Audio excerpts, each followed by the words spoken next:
नाम वंशिका अरोरा है। मैं रुद्रपुर उत्तराखंड से हूँ। मैं एक लॉ स्टूडेंट हूँ। तो गुरुजी, एक विद्यार्थी होने के नाते मेरा यह प्रश्न है कि पढ़ाई और अध्यात्मता को साथ लेके कैसे चले हम स्टूडेंट्स। वंशिका बाबू, आपका बहुत सुंदर सवाल है, क्योंकि आप लॉ की छात्र हो। आने वाले समय में आप जुडिशरी पास आउट करोगी, जज बनोगी, और ACGM से लेकर के आप चीफ जस्टिस तक जा सकती हो। छोटी उम्र है अभी तुम्हारी, तो भगवती की कृपा तुम्हारे ऊपर हो, माई का आशीर्वाद तुम्हें मिले और आप जुडिशरी में खूब आगे जाओ। एक विषय।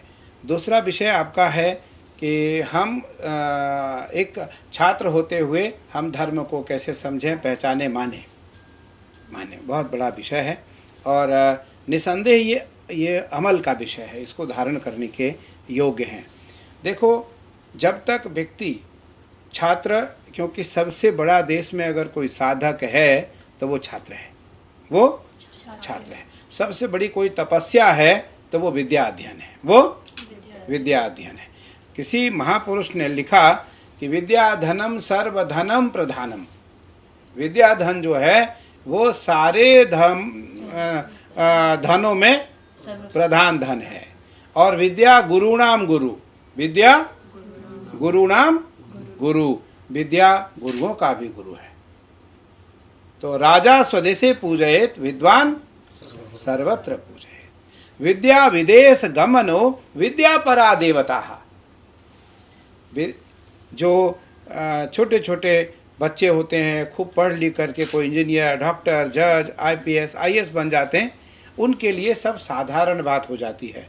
विदेश जाना, विदेश घूमना, विदेश में रहना, विदेश में व्यवसाय करना, विदेश में पैसा कमाना, या भारत में प्रतिष्ठा और पैसा के साथ साथ भारत का उत्थान करना, उसके लिए बहुत छोटी बातें रह जाती हैं। तो इसलिए विद्या, क्योंकि सरस्वती की वरदहस्त है, और सरस्वती की कृपा के बिना विद्या कभी आ नहीं सकती। तो सरस्वती कहती है कि विद्यार्थी को क्या करना है। तो विद्यार्थी के लिए गोस्वामी तुलसीदास जी महाराज ने लिखा विनय पत्रिका में कि विद्यार्थी प्रातः काल उठे, सरस्वती का वंदन करे। सरस्वती अर्थात पुस्तक, सरस्वती अर्थात पुस्तक, जो भी पुस्तक आपका हो, या वो इंग्लिश का हो, या वो संस्कृत का हो, या वो हिंदी का हो, या वो गणित का हो, कोई भी, या वो लॉ का पुस्तक हो, कोई भी पुस्तक हो, संस्कृत भाषा हो, अंग्रेजी हो, अन्य कोई भाषा हो, सारी भाषा की जननी सरस्वती है। सारी भाषा की जननी सरस्वती है। और सारी भाषाओं के जो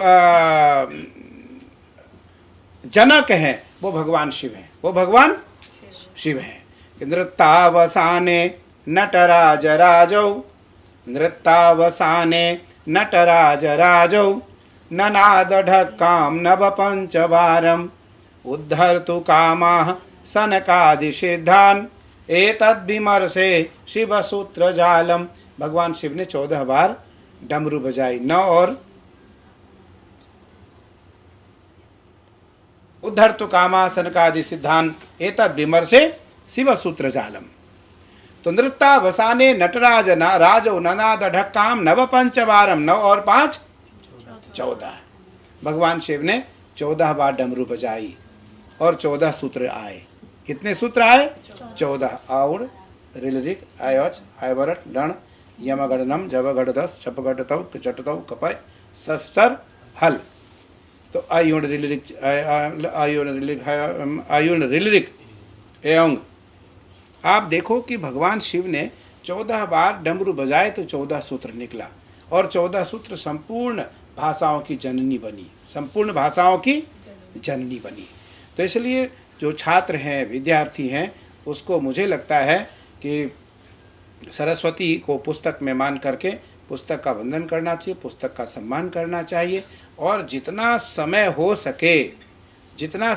सके अध्ययन में सुविचार पूर्वक देनी चाहिए। क्योंकि विद्यार्थी जब आध्यात्मिक बनेगा तो राष्ट्र का उत्थान होगा। विद्यार्थी जब नास्तिक बनेगा तो कम्युनिस्ट हो जाएगा। क्या हो जाएगा?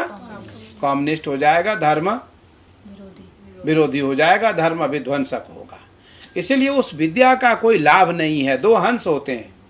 हंस कितने होते हैं? दो। एक का नाम है हंस, दूसरे का नाम है राजहंस।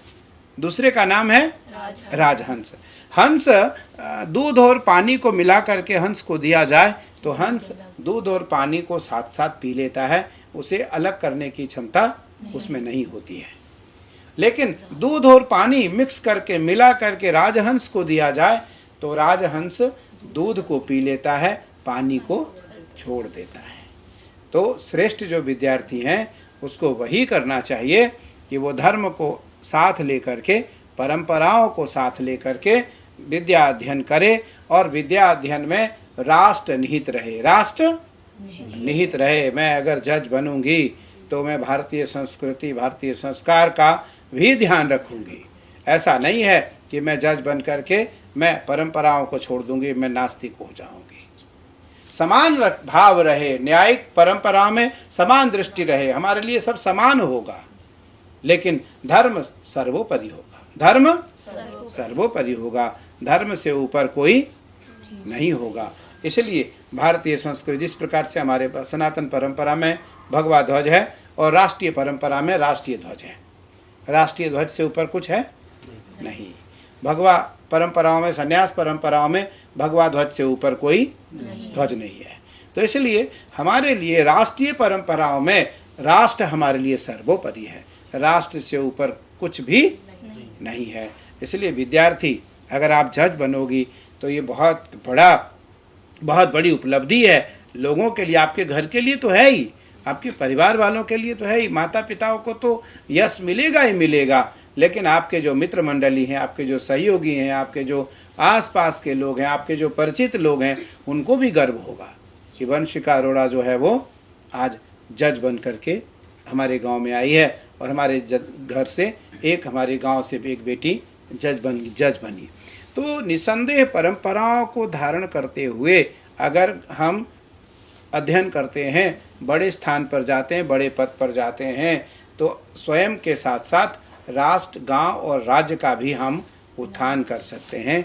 इसलिए विद्या अध्ययन के साथ साथ धर्म को मानना, समझना और जानना अत्यंत आवश्यक है।